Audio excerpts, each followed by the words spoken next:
1 centimeter down from that. Yep. So those are my 3 points. Yep.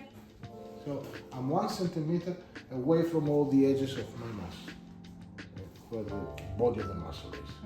Way down, and we'll go about 3 to 4 millimeters in.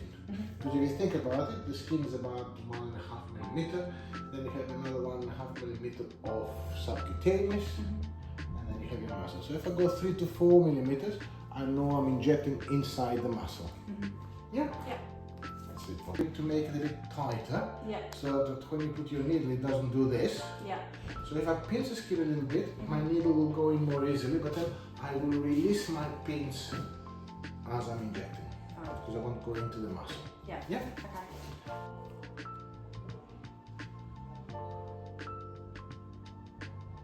Okay, release the pinch now. It makes you about 3 or 4 millimeters. And 2.1, so you're 4.5, go to 3.5.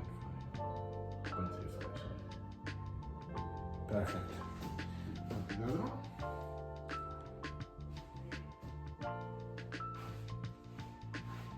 That's it, perfect.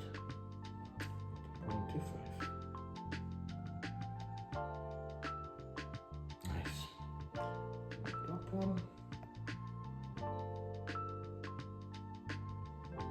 That's it, very nice. 0.15. Perfect. Very, very nice.